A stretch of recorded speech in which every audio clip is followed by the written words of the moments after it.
Hi, Damon. How are you? I'm good, thank you. How are you? I'm good. Thanks so much for taking the time for us to chat. My I'd pleasure. love to get a sense of, the work that you do. Can you share an overview of your practice? Yeah, my practice, I named it Therapy for Results. I think people really come to therapy wanting to achieve something. And so I always make sure that we're focused on those end goals that let you know that maybe it's time to graduate from therapy. Awesome. Great. And what are the clientele that you often see in your practice? Mostly, I work with driven professionals in high pressure environments. I love working with introverts, and I've always done a lot of work within the LGBTQ plus community. Great.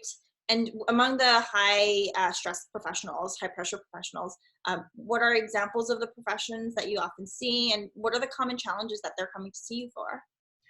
I've worked a lot with the big tech companies here in the area. My background's in corporate coaching prior to becoming a therapist. So that world makes a lot of sense to me, and I remember it very well. And I think sometimes when we perform at a high level, we don't give ourselves permission to need help or to admit that we're lost or to be even scared.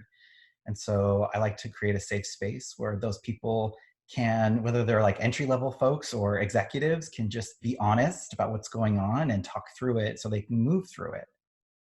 That's awesome. And how about the introverts? What are some of the common challenges that introverts seek therapy for? I think as an introvert, something I've learned a lot about over the years. And I think I spent the first chunk of my life kind of apologizing for being introverted. I think people, I don't know, make us feel like extroversion's the right way to be.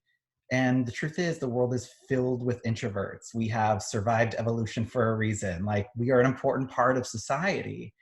And if I were trying to succeed by being somebody else, I don't think my odds would be very good, right? It's more about figuring out how you work and then leveraging that to get what you want. That's so powerful. I know that's a common feeling that a lot of introverts experience. Yeah. Uh, and how about the LGBTQ plus community? What are some of the common challenges that you work with them on?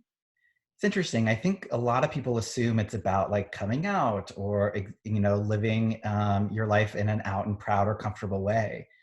But I think what I find is that people within the community have a lot of the same problems that we all have. It's just that they take place in a very specific context. And I don't think that anybody should have to go in and be educating their therapist about the basics of their world, right? They're there to focus on the things that the therapist has specialty in.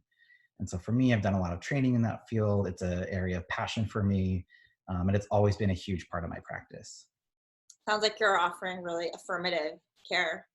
Yeah, I think affirmation and competence. And I think people deserve both. Wonderful.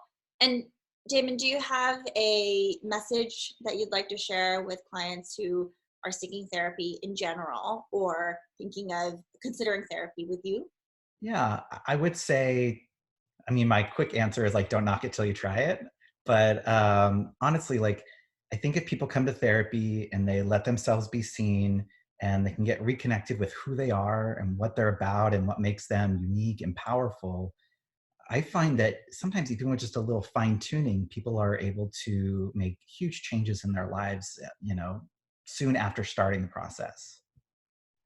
That's really empowering. Well, thank you so much, Damon. Really appreciate it. Thank you.